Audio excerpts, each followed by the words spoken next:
मुझे दिल के डॉक्टर के पास रेफर कर दिया। जज़ान में एक हॉस्पिटल है, वहाँ पर रेफर कर दिया। वो बड़ा हॉस्पिटल था, वहाँ पर कंपनी का खर्चा होता थोड़ा सा, ज़ाहिर-सी बात है। मैंने कंपनी को सुबह आके बताया कि ये देखिए ये रिपोर्ट्स हैं। मतलब बेसिकली आपको फालिज हुआ है। जी, तो मेडिकल इशू है तो आप जा सकते हो, आप अपना टिकट लेकर जाओ। बिस्मिल्लाहिर्रहमानिर्रहीम। जी तो दोस्तों, उम्मीद करता हूँ आप खैरियत से होंगे। आज इस वीडियो में मैं आपके साथ ऐसी कंपनी की रेपुटेशन और कुछ हकायक उसके आपके साथ शेयर करने जा रहा हूँ। अगर आप उस कंपनी में जाने के ख्वाहिशमंद होंगे भी तो आप नहीं जाएंगे। क्यों नहीं जाएंगे? मैं इस वीडियो में आपको बताऊंगा कि उस कंपनी के क्या क्या इश्यूज हैं, जिनमें सबसे पहले मेडिकल का इशू है, ओवर टाइम डिटेक्शन का इशू है, सैलरी के इश्यूज हैं, बैड मैनेजमेंट के इश्यूज हैं, ड्यूटी टाइमिंग के इश्यूज हैं और छुट्टी के इश्यूज हैं। अगर आपके साथ मजबूरी बन जाती है, आप छुट्टी करते हैं, तो आपके साथ किस तरह का बिहेव किया जाता है। दोस्तों, सबसे पहले मैं आपके साथ अगर जिक्र करूं ड्यूटी टाइमिंग की, अगर हम बात करें तो दोस्तों, ड्यूटी टाइमिंग में इनकी 12 घंटे की ड्यूटी होती है। उस 12 घंटे की ड्यूटी के अंदर आप देखें कि 6 बजे अगर शिफ्ट शुरू हो रही है तो शाम को 6 बजे खत्म होती है। उसके लिए आपको 4 बजे उठना पड़ता है।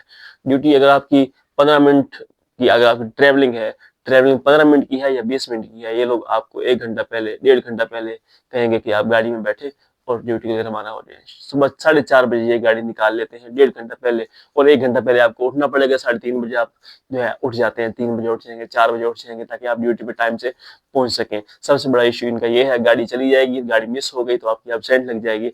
एब्सेंट लग गई तो आपकी एक छुट्टी के साथ 2 डिटेक्शन कर दी जाती है, दूसरी दिन की सैलरी आपकी अलग से काट ली जाती है। तो ये बहुत बड़े इश्यूज हैं। वर्कर कभी लेट हो जाता है, कभी 2-4 मिनट, 5 मिनट ऊपर नीचे हो गए तो ये लोग सबसे बड़ा मसला क्रिएट करते हैं। यहाँ पर आपकी एक दिन की छुट्टी के साथ 2 दिन की छुट्टी काट लेते हैं, और बदमाशी से काटते हैं। अगर बंदा बात करने के लिए चला जाए तो कहते हैं हम तुम्हारे साथ ये कर देंगे, तुम्हारे साथ वो कर देंगे। उसकी वजह क्या होती है कि सैलरी के इश्यूज है। सैलरी के इश्यूज ये है कि 3-3 महीने ये लोग सैलरी नहीं देते। 3-3 महीने मैंने कम कहा है, 4-4 महीने भी इन्होंने सैलरी नहीं दी। मैं खुद इस कंपनी के अंदर 8 महीने सर्वाइव करके आया हूँ। उस 8 महीने के दौरान 4 महीने की सैलरी इन्होंने नीचे रखी हुई थी। 4 महीने के बाद 1 महीने की सैलरी दी थी। 3-3 महीने, 4-4 महीने ये लोग आपको सैलरी नहीं देते। शुरू में आपको 200 रियाल एडवांस दे देंगे, 100 रियाल एडवांस दे देंगे, और उसमें कहेंगे कि आप एंजॉय करें। तो ये बड़ा इशू है। ज़ाहिर सी बात है, हम लोग जब यहाँ से कमाने के लिए जाते हैं तो हमारे पास और कोई सोर्स नहीं होता। हम कमा रहे होते हैं, घर वालों का सिस्टम चला रहे होते हैं, तो 4-4 महीने सैलरी नहीं मिलेगी तो घर का सर्किट कैसे चलेगा, सिस्टम कैसे चलेगा? बड़ी परेशानी का मामला बनता है।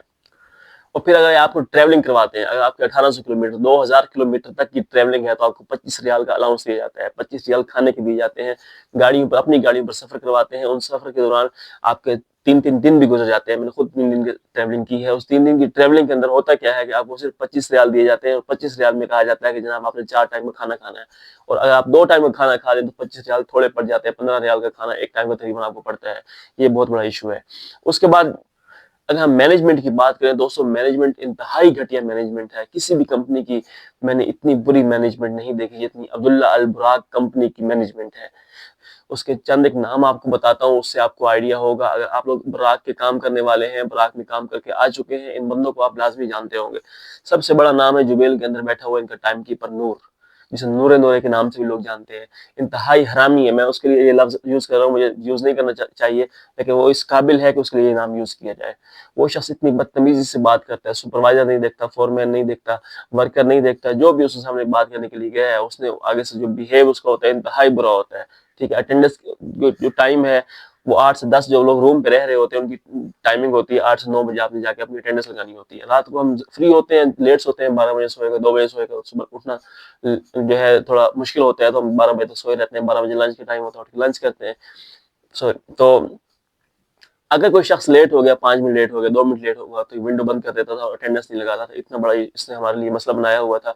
इसकी मिन्नतें करते थे लोग, ये जबरदस्ती किसी की एब्सेंट लगा के भेज देता था और मामला खराब कर देता था। तो लोगों की एक छुट्टी ये होती थी, रूम पे पड़ा हुआ शख्स जिसकी अटेंडेंस 2 मिनट लेट हो गई, उसकी अटेंडेंस नहीं लगाएगा, उसके बाद एक छुट्टी कंपनी काट लेगी। 2 छुट्टियां आपकी कट गई। महीने के अंदर 30 दिन होते हैं, 30 में से अगर आपने पूरा महीना रूम पे गुजारा है तो उस 2 दिनों की सैलरी आपकी हर रूम बैठे बैठे कट जाएगी, और आपको बाकी 28 दिन की सैलरी मिलेगी। ये बहुत बड़ा इशू था। उसके बाद अगर दूसरे बंदे की बात करें, दूसरा बंदा जो है वो आमिर अंसारी है। ठीक है, ये इंतहाई बदतमीज बंदा है। ये भी इंडियन है। ठीक है, बदतमीज है, इंतहाई बदतमीज। इसके लिए मेरे पास अल्फाज नहीं है मैं यूज करूं, वरना वो कुत्ते की तरह भौंक कर ये बंदा काटता है, और उससे जो बिहेव के साथ ये बंदा बात करता है मैं आपको नहीं बता सकता। ठीक है, जरा सा भी कोई इशू है आगे से ये इसका तरीका वारदात होता है बात करने का। उसके साथ पाकिस्तानी एक है, उसका नाम अदील है। ठीक है, ये लोग दोनों जजान के अंदर अब्दुल्ला अल बुरा की मैनेजमेंट के बंदे बैठे हुए हैं। ठीक है, और इंतहाई बैड बिहेवियर के लोग हैं। उसके बाद ये 3 लोग मैंने आपको बता दिए और इनके सरगना जो है रहमानुद्दीन है, जो प्रोजेक्ट मैनेजर कंसीडर किया जाता है, और 2-3 और लोग हैं जो प्रोजेक्ट मैनेजर के तौर पर जनाब वहाँ पर काम कर रहे हैं, और उन्हें कोई पूछने वाला, कोई जानने वाला उनको कोई नहीं है, लेकिन वो अपना जो रूल है वो पूरी तरह से एक्टिवेट करवाना जानते हैं। हम तो विजिटर होते हैं ना, विजिटर जो लोग होते हैं ना, क्या नाम है, परमानेंट एम्प्लॉयमेंट वाले, परमानेंट वीजे वाले, 2-2 साल के लिए आए हुए हैं, उनको भी 2-2 महीने की सैलरी इन्होंने होल्ड की हुई थी। अगर 1 महीने की 18 तारीख को उन्होंने सैलरी दी है, अगले महीने किस तारीख को सैलरी आएगी कोई कंफर्म नहीं होता था। इतना जलील किया हुआ था इन लोगों ने, परमानेंट हो, विजिटर हो, सब कुछ जलील किया हुआ था। उसके बाद अगर मैं आपसे बात करूं कि जो लोग विजिटर हैं, विजिटर जब पाकिस्तान से जाते हैं तो दोस्तों हमारा ज़ाहिर सी बात है माइंड होता है। एक शख्स ने जाना है 6 महीने के लिए, एक शख्स ने जाना है साल के लिए, और दूसरा बंदा जाना चाह रहा है 2 साल के लिए। अब मैं अपने घर के हालात देखूंगा, अपनी सारी सिचुएशन को देखने के बाद ये फैसला करूंगा कि मैंने कौन सा वीजा लेना है।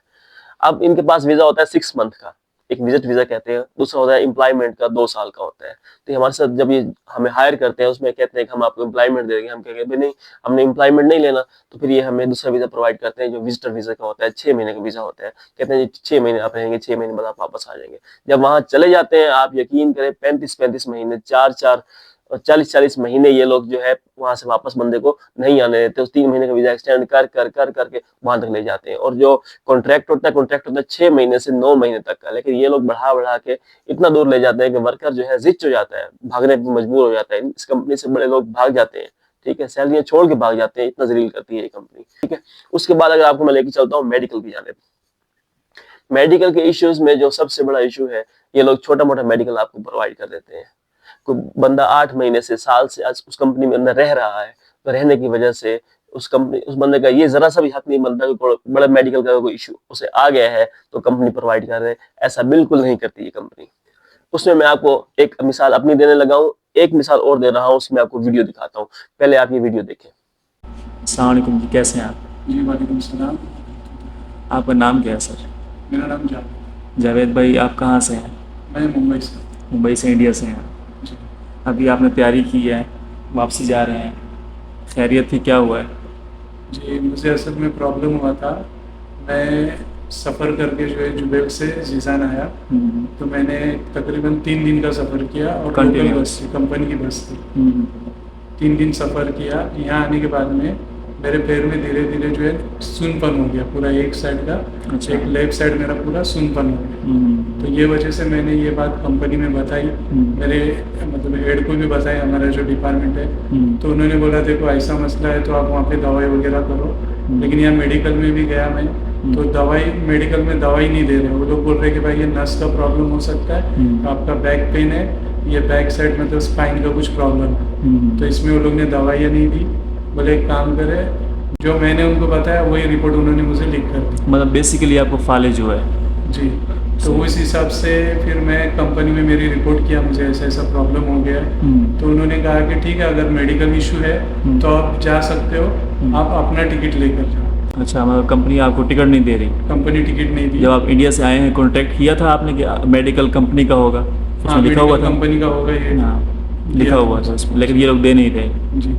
उसके बाद में फिर अभी मेरे को 23 तारीख से लेकर जो है आज 7 तारीख तक के रूम पे बिठा दिया। मतलब आज बिना सैलरी के। 15 दिन आपको रूम पे बिठाया है, जी। सैलरी के बगैर? हाँ। और अभी मुझे आज सेटलमेंट मिला है। हम्म। सेटलमेंट तो अल्हम्दुलिल्लाह सही दिया उन्होंने, उसमें कोई वो नहीं है। लेकिन अब टिकट जो मुझे यहाँ से लेना है जीजान से, ये बड़ा महंगा टिकट मिल रहा है। कितने में टिकट 3 मिला है? दिन तक के तो यहाँ से फ्लाइट है ही नहीं, फुल फ्लाइट है। और ऐसा अगर मैं डायरेक्ट टिकट लेने जा रहा हूँ तो 1140 1200 तक का टिकट आ। इतना महंगा टिकट मिल रहा है? जी। तो फिर मैंने क्या किया, यहाँ से मैं अभी जा रहा हूँ जद्दा। कल जद्दा से मेरी रात की फ्लाइट है। अब यहाँ से बाय रोड मुझे टैक्सी से जाना है, टैक्सी का 250 किराया, और जद्दा से जो है मैंने टिकट लिया। ये देखिए, अब आप तकलीफ में भी हैं, ऊपर से सफ़र करना है फिर आगे, बहुत सफ़र मुश्किल भी में। करना है। अल्लाह पाक आपकी आसानी फरमाए। आप ये बताइए कि आप इस कंपनी में एज सुपरवाइज़र जॉब कर रहे थे, हाइड्रोजेटर? जी। एज हाइड्रोजेटर सुपरवाइज़र जॉब कर रहे थे आप? जी। तो मतलब सुपरवाइज़र के साथ इन्होंने ये किया है, वर्कर के साथ ये क्या करते हैं आपको मालूम है? जी, अच्छी जी। तरह से आइडिया है। जी। चलिए अल्लाह पाक आपके लिए आसानी फरमाए। ठीक है, इंशाअल्लाह। ये जो आपने वीडियो देखी, ये शख्स इंडियन है, ठीक है, इंडिया से आया हुआ था, और ये हाइड्रोजेटिंग सुपरवाइजर था। हाइड्रोजेटिंग सुपरवाइजर के साथ इन्होंने ये किया है कि उस शख्स को बेचारे को फालिज हुआ है। फालिज होने के बाद वो शख्स 15 दिन डोम के अंदर बैठा रहा है, और उन्होंने 15 दिन उसे जलील की रखा है। उसको फालिज होने के बाद जनाब 15 दिन की सैलरी भी नहीं दी, टिकट भी वो शख्स अपनी ले गया है। उसने जनाब टिकट ली है जजान से शारजा की, शारजा से फिर अपने मुंबई की टिकट उसने मेरे ख्याल से ली थी। तो वहां वो शख्स अपने पैसों पे 800-900 रियाल उसका खर्चा आया है, कंपनी ने पे नहीं किया। ठीक है, ये मेडिकल इशू था, उसको फालिज हो गया बेचारे को ड्यूरिंग ड्यूटी, ये नहीं कि रूम पे सोए हुए फालिज हो गया और वो उसको इन्होंने कंपनी ने पे नहीं किया, ऐसा नहीं था। ड्यूटी कर रहा है और ड्यूटी के दौरान उसे जनाब फालिज हुआ है। फालिज के दौरान, फालिज की वजह यह थी कि उस शख्स ने ट्रेवलिंग की है, जुबैल से जजान की 1800 किलोमीटर सफर बनता है। उस सफर के दौरान ट्रेवल कर करके उम्र ज्यादा होने की वजह से बेचारे को फालिज हो गया और कंपनी ने उसे 18 दिन इधर रूम पे बिठाया, 15 से 18 दिन जलील किया, उसकी सैलरी भी दे दी, टिकट भी उसने अपनी करवाई। तो इतने बड़े ये मसाले उसके साथ बेचारे के साथ क्रिएट किया, बेचारा रोता हुआ गया है। ठीक है, उसके बाद मैं आपको अपना इशू बताता हूँ। अपना इशू मेरे साथ क्या हुआ है, मैं जजान के अंदर ड्यूटी कर रहा हूँ, एक प्लांट है, उस प्लांट का नाम है जजान रिफाइनरी पर ड्यूटी कर रहा हूँ, SRU यूनिट 1 पे। वहां से डाउन चल रही है और मैं काम कर रहा हूँ। इंतहाई सख्त गर्मी, 50 डिग्री सेंटीग्रेड पे काम कर रहे हैं हम लोग। तो क्लियर बताऊँ आपको, तो जनाब अगर हम यूनिफॉर्म सुबह 8 बजे के बाद हम जब बाहर निकलते थे, हमारी यूनिफॉर्म गीली हो जाती थी और हमारे शूज के अंदर पानी होता था पसीने का। इतनी सख्त गर्मी में हम लोग शट डाउन कर रहे हैं। मैं 15 दिन ड्यूटी कंटिन्यूस की, वहां पर कोई रेस्ट नहीं है, छुट्टी नहीं देते। और सबसे बड़ा ये इशू भी बातों बातों में सामने आ गया कि छुट्टी भी नहीं देते आपको। जब तक शटडाउन चलेगी, महीना चले, 2 महीने चले, आपकी छुट्टी कोई नहीं है, भाग जाओ। ठीक है, कोई जबरदस्ती बेचारा सुपरवाइजर से क्या कर लेगा, तो वो भी उसको मिन्नतें कर करके बाद में क्लियर करवाना पड़ता है कि मैंने छुट्टी सुपरवाइजर से लेगी। सुपरवाइजर की वैल्यू है ही नहीं। ठीक है, तो मैं 15 दिन कंटिन्यूस जॉब करने के बाद मेरे ना पाँव में पेन शुरू हुआ है। पाँव में इतना ज्यादा पेन हो गया, मुझे चला भी नहीं जाता था। मैं रात को एक मेडिकल के लिए चला गया, मेडिकल के लिए वहां पर गया हूँ, तो वहां उन्होंने छोटा सा एक हॉस्पिटल था, वहां उन्होंने मुझे मेडिकल के लिए भेजा। उन्होंने मेरा जब चेकअप वगैरह किया तो मुझे, मेरा जो पल्स रेट था वो 44 था, इंतहाई डाउन हो चुका था। पल्स रेट एक जवान बंदे का 70 से 80 होना चाहिए, जो एक परफेक्ट पल्स रेट होता है।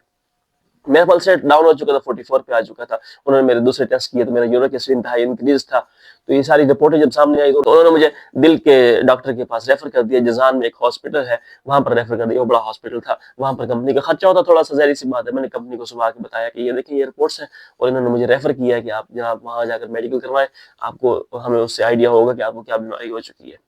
मैंने जब कंपनी को बताया तो उन्होंने कहा जी कंपनी की पॉलिसी ये है कि अगर आप ये मेडिकल, इस तरह का मेडिकल आप करवाना चाहते हैं तो आप अपने पैसों पे करवाएंगे। हालांकि जब मैं पाकिस्तान से गया हूं तो मेरे कॉन्ट्रैक्ट में ये चीज क्लियरली मेंशन है कि जनाब मेडिकल बजीमा कंपनी है। अब जब इस तरह का इशू हुआ तो जनाब वो कहते हैं अपने पैसों पे करवाएं।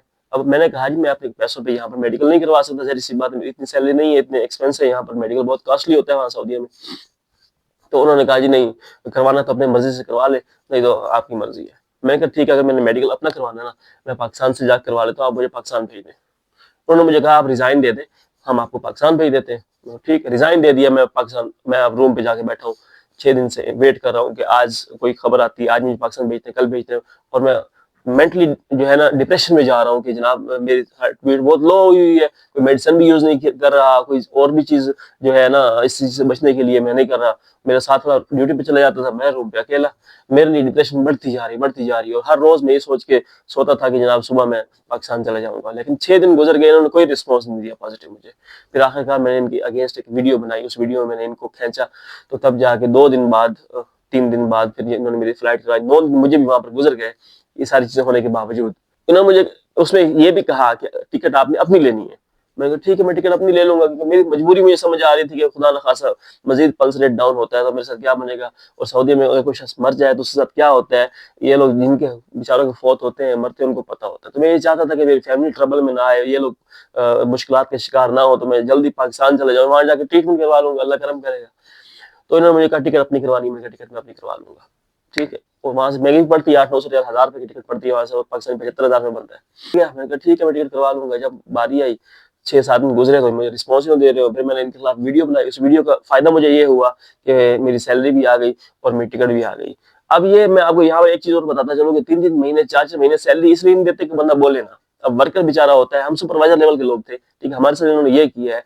वर्कर जो होता है उसकी 3 महीने की सैलरी होल्ड होती है, हमारी भी होल्ड होती है, सबकी होल्ड होती है। ठीक है, तो वो इसलिए होल्ड की जाती है कि कोई बंदा हमारे खिलाफ ना खड़ा हो, हमारे खिलाफ बोल लेना।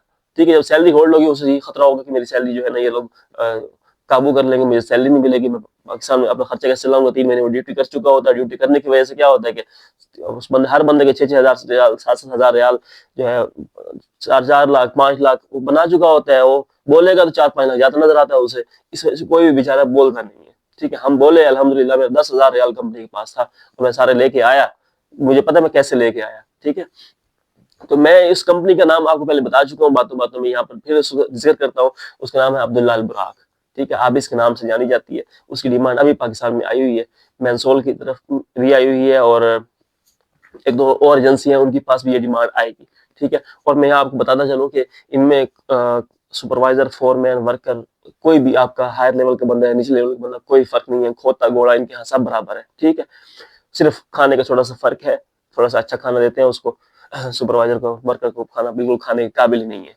तो जितने भी लोग आप जा रहे हैं, सबकी गाड़ी भी सेम होती है। आप डेस्कॉन में या बड़ी कंपनी में काम करें तो आपको आइडिया होगा कि सुपरवाइजर की, फोरमैन की, इनकी गाड़ी तक अलग होती है। इवन की WPR, वर्क परमिट रिसीवर की गाड़ी भी अलग होती है। वहाँ पर वर्क परमिट रिसीवर को 6-in-1 में रिहाइश दी जाती है, ठीक है। सुपरवाइजर को 2-in-1 में और फोरमैन को 4-in-1 का रूम दिया जाता है, जबकि रूल यही है कि 2-in-1 रखा जाता है। यहाँ पर आपको ओवर टाइम की बात बताता चलूं कि ये लोग मैनेजमेंट के जो लोग हैं, उन मैनेजमेंट के लोगों का ओवर टाइम सिंगल है, बाकी सबका 1.5 है। 1.5 का ओवर टाइम दिया जाता है। जो सुपरवाइजर QC लेवल के इस तरह के लोग हैं, जो मैनेजमेंट में आते हैं, उनका ओवर टाइम सिंगल रखा गया है। 3,000 सैलरी होती है, 4200 रुपए निकाल रहे होते हैं, जबकि उधर फोरमैन को 1.5 देते हैं और इसको वर्कर को जो है वो 1.5 देते हैं, वर्कर को भी 1.5 देते हैं।